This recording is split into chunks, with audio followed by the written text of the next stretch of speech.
Hey there, Agile Adventurer. Just a quick question. What if, for the price of a fancy coffee or half a pizza, you could unlock over 700 hours of the best Agile content on the planet? That's audio, video, e-courses, books, presentations, all that you can think of. But you can also join live calls with world-class practitioners and hang out in a flame war-free and AI slop-clean Slack with the sharpest minds in the game. Oh, and yes, you get direct access to me, Vasco, your Scrum Master Toolbox podcast. No, this is not a drill. It's the Scrum Master Toolbox membership. And it's your unfair advantage in the Agile world. So if you want to know more, go check out scrummastertoolbox.org/membership. That's scrummastertoolbox.org/membership. And check out all the goodies we have for you. Do it now. But if you're not doing it now, let's listen to the podcast. Hello, everybody. Welcome to our TGIF and Product Owner episode this week with Nigel Baker. Hey, Nigel. Welcome back. We've reached the end of the week. It's been hard work, but enjoyable every single day. Yeah, absolutely. The tea is cold, but the ideas are boiling with excitement. Right. So next, we're going to talk about a great product owner. But before that, we always talk about, potentially, Nigel, the worst product owner anti-pattern you've witnessed in your career. Oh, the worst. Oh, my gosh. So when I started my career, right, there a lot of POs were powerful but ignorant, IT ignorant. So they were powerful business people who wanted stuff done quickly, right? And so they had power, but they used it irresponsibly. And so you're always like, a lot of Scrum existed almost like to defend the team from that PO. Like, I don't know if anyone remembers, we used to have 2 parts to sprint planning back in the day, and the PO wasn't even allowed in the second part because they were literally banned from the room because they were so dangerous. And I always thought that was the worst. It's nowhere near the worst. Because at least they had power. The big danger, I see it everywhere, I'm sure other people have mentioned it, is people playing the product owner role without the power to do the product owner role. Like a business analyst, all the skills needed, but their ability to say yes or no to anything is not present. And so the team get washed around. Commitments get made outside of teams that teams don't agree with. POs can't change direction of sprints or in sprints or of content, and it just crushes the entire experience. The one thing a product owner needs is the ownership, the accountability. I can actually do something with this. And so how do you work with this? Well, one final thing. Business analysts or, I don't know, proxy POs, whatever they might end up being called. But how do you work with them to get them to understand that ownership and the process of getting there is so critical? Well, I use a simple phrase, right? Accountability requires ability. If they want you to take accountability for this work, you have to have the ability to see that through. Without that, you're a sacrificial lamb. Now, Vasco, you come from the world of project management. You know what it's like to be a sacrificial lamb, because many project managers, that was their job. Literally, they couldn't steer it. They had to just track it and then get shot when the thing ran late. It was like really unfair on project management. We don't want to recreate that in product management. So what I would do with those POs is I would explain the situation, right? They would not be happy. And then I would say, okay, how do we go about getting power? How do we go? So what I would normally do is trace up the line to find the person with real power, the one who actually can make these choices. I would then reveal to them that they are actually the PO and they need to get involved. Or they could delegate it to someone officially. And 9 times out of 10, that person goes, I'm far too busy. I'm far too powerful. I haven't got time for this. I will delegate officially to X. Now, sometimes X is the person you were given, but sometimes it isn't. But that's the key person, because we've now officially handed power to that person to do that work. And that would be who I would have BPO. And then maybe the analyst, if it's not them, and often it is them, but if it isn't them, they can be part of the Scrum team assisting them. Like when I was a PO, I didn't have time to write a single story. I was waving my arms and talking a lot, like I'm doing now, arm wave. And so what I had to do was have business analysts on the team filling the gaps, writing some of the requirements for me, filling in acceptance criteria, actually doing a lot of the legwork because I just was covering too many teams at once. Yeah, absolutely. And for me, the understanding of the product owner role needs to evolve. Like, I'll give a concrete example. A lot of the product owner role, especially earlier in a development process, or then even later, but when we need to collect feedback, is a lot about communicating outwards, right? Like it's talking to stakeholders, potentially customers, collecting information so that the team can have the answers they need. And if we focus the PO only on the aspect of writing the stories and making sure that the backlog is ordered and detailed and all of that, we're going to be losing all of that outward-facing capacity of the product owner. So what I try to usually help the POs do is to establish a good alliance with somebody that is every day in the team. So could be the Scrum Master, could be a lead developer, analyst, could be a business analyst that actually does the work.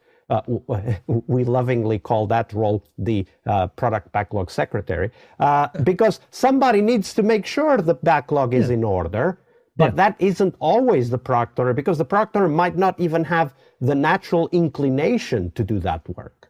I think when I was a PO, I think I would have struggled to delegate prioritization, because I always hate the word ordered. The word ordered gets used in the latest Scrum guide, but it's factually incorrect.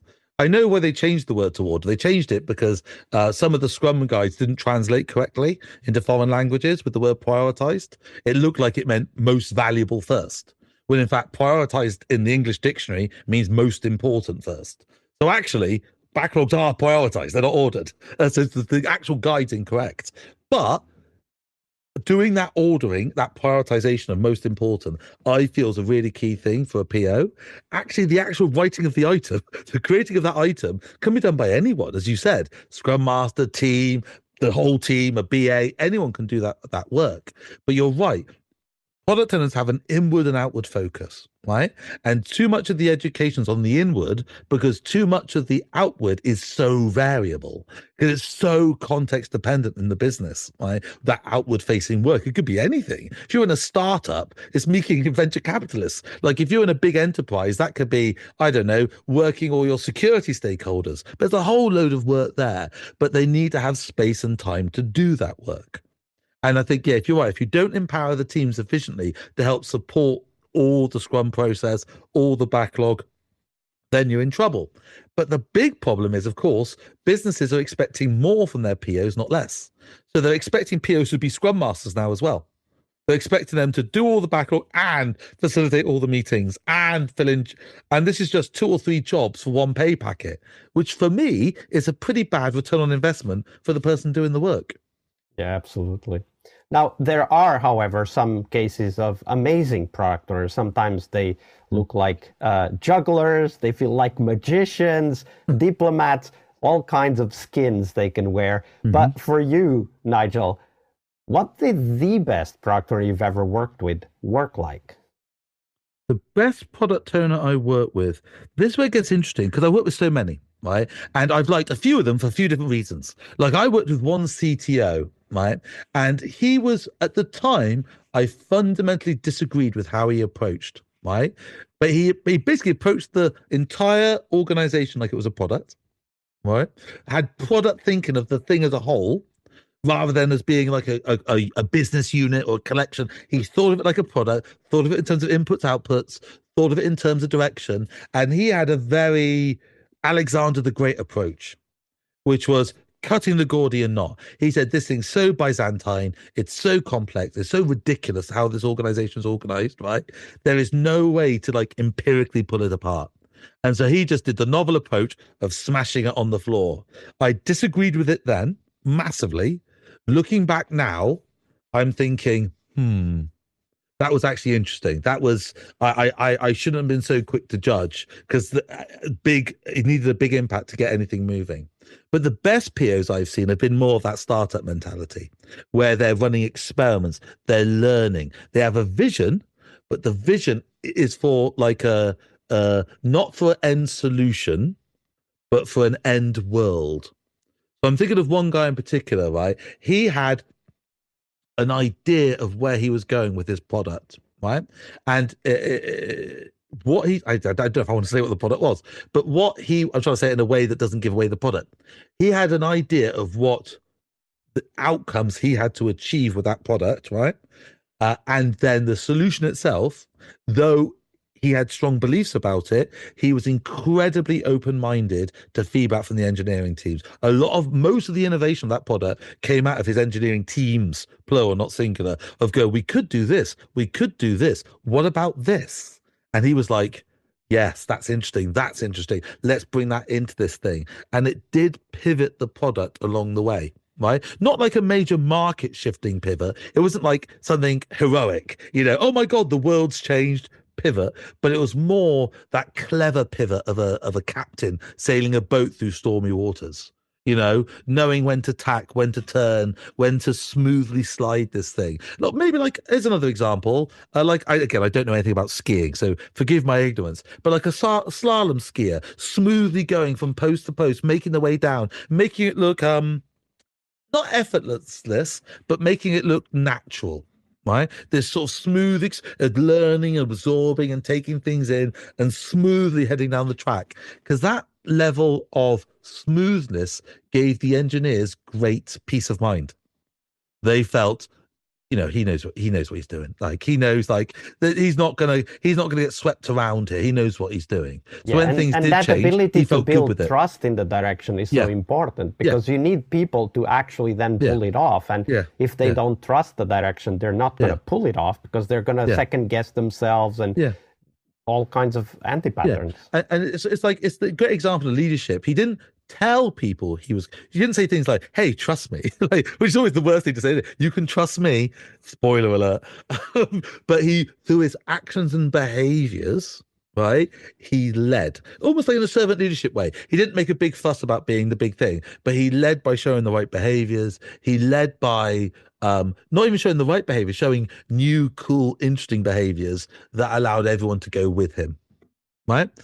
So that's what I was really excited by, because myself, I'm not someone who gets flustered, but I'm not someone who you would regard as smooth. I don't come across as one of those gentle, like James Bond. I come across as a bit more like Q from the Bond films. And so I think I was impressed by that, because it wasn't a fake smoothness, it wasn't a narcissism, it wasn't a psychopathy, which can seem like smoothness when someone's like, I don't care about you as a human, thus I'm smooth. It was someone who was so in the zone, enjoying the experience. So much like going down that slalom, enjoying the experience, that you felt that joy and that smoothness come from them. It's a great way to put it. Yep. Nigel, thank you for sharing that. And of course, we're getting close to the end. But before we go and leave you, tell us, where can people find out more about you and the work that you're doing? Yes, where can they find out? So I run a company called Agile Bear, agilebear.com, like a flexible ursine animal, agilebear.com. I do agile training, coaching, consultancy. But these days, I've just opened a new business arm. We're now doing, because people have asked me for years to do training and other stuff, like adjacent stuff. So historically, I've always said, no, I'm not going to talk about risk. I'm a Scrum person, right? But I've realized now that Agile can only go so far, not in terms of what it's capable of doing, but what people are capable of purchasing. Like, why would I buy Scrum Master training? I'm not a Scrum Master. And so what we've done is expanded our portfolio up with another company. So I'm going to be teaching a lot more stuff on like leadership skills, on presentation skills, things like this, on how to run good workshops, on how to facilitate as a manager in a business, not as like a technical guy, to try and sort of reach out a bit further across the wider boundaries. Absolutely. And by the way, if anyone's interested, a few of us are trying to, and there's a big emphasis on the word trying to get a bit of a think tank going on the future of the world of work. Not only the future of Agile, but the future of the world of work and where it's going and how it could be a bit different.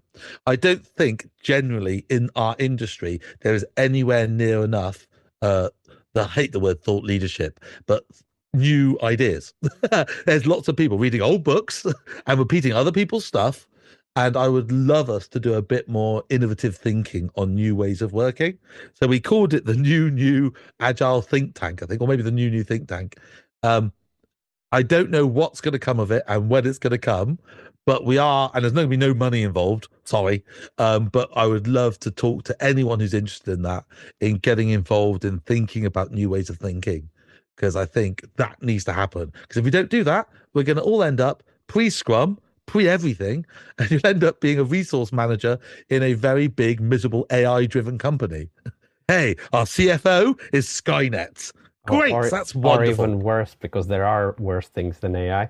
Nigel, thank you very much. We'll put the link to all of those in the show notes. Make sure that people find you and are able to interact with you. So everybody, do reach out, and why not ask a few follow-up questions. It's been a great week, Nigel. Thank you very much for your generosity with your time and your knowledge.